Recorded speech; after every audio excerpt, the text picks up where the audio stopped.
یو بزرگ شیطان ته وی چې یو مسله راته وکړه. شیطان ورته وی چې بزرگ صاحب زما مسلې خو ټولې داسې دي چې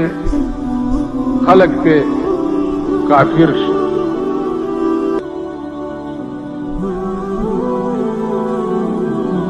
هغه من يهده الله فلا مضل له، چاته چې خدای هدایت کړی هغه ته نشي گمراه کولی.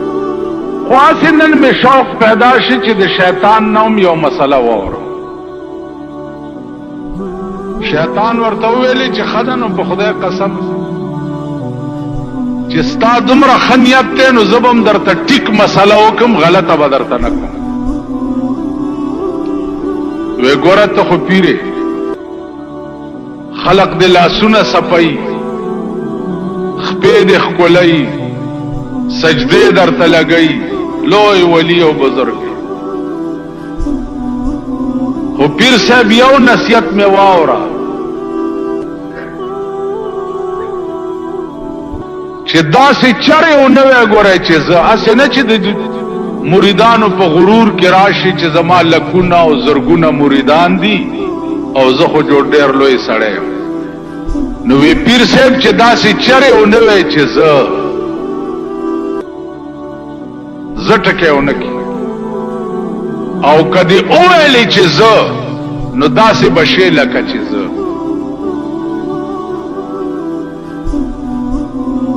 شیطان ورته وایي چې کدی اوویلی چې زه نو داسې بشی لکه چې زه. ما 6 لکه کاله د خدای عبادت کړی، 6 لکه کاله په دې ځمکه مې داسې ځای نه دی پرېښی چې زما د سجدې نه دی وتی. او یو ټکی مې وکړو، یو ټکی چې الله راته ووایي چې آدم علیه السلام ته سجده وکړه،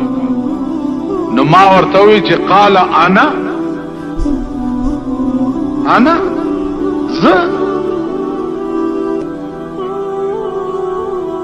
زه خیر منه، د دې آدم نه زه بهتر یم، زه دنه خیر. بس دومره ټکی مې وکړو چې انا خیر منه، زه د دنه بهتر یم، نو زه څنګه دته سجده وکړم. نو الله راته په جواب کې ووایي چې قال فاخرج منها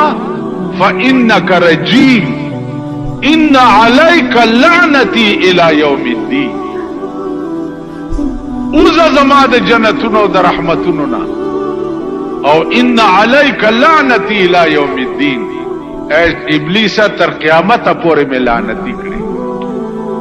دا انا ټکی دی ولې وای، دا زه دی ولې وای، ته صحیح که سیم خو زیمه هلکه بل څوک شته د خدای په مخ کې چې ووایي چې زه څوک شته؟ هغه کم شی دی چې ته پې ووایې چې زه؟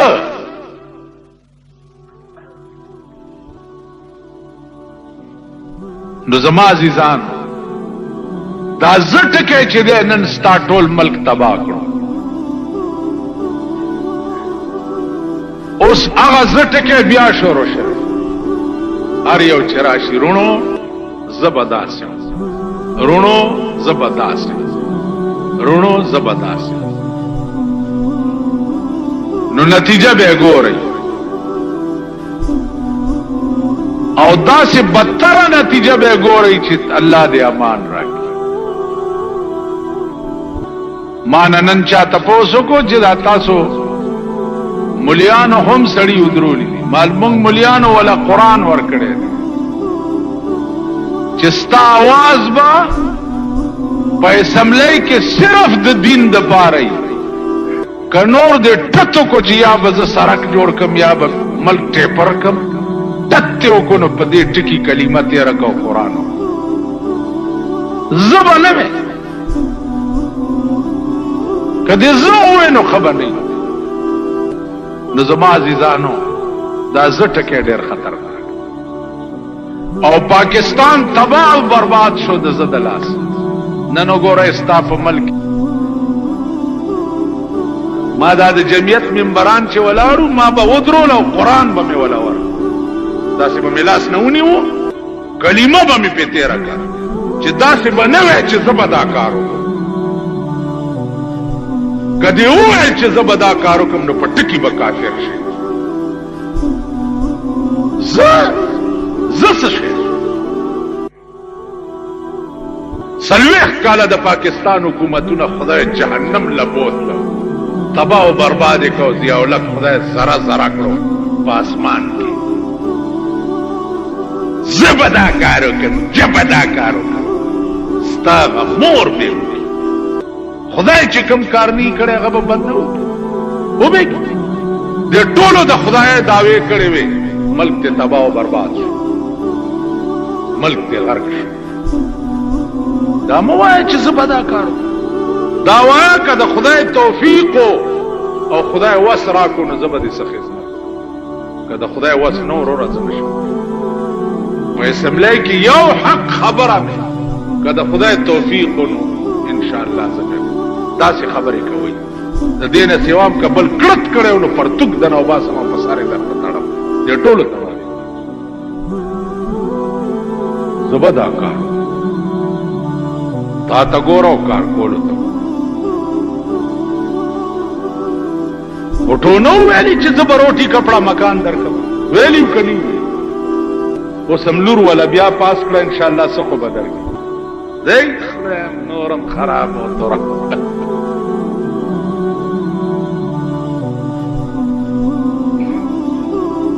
زبدا کار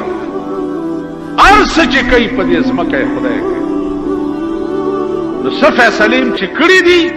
نتیجه انتظار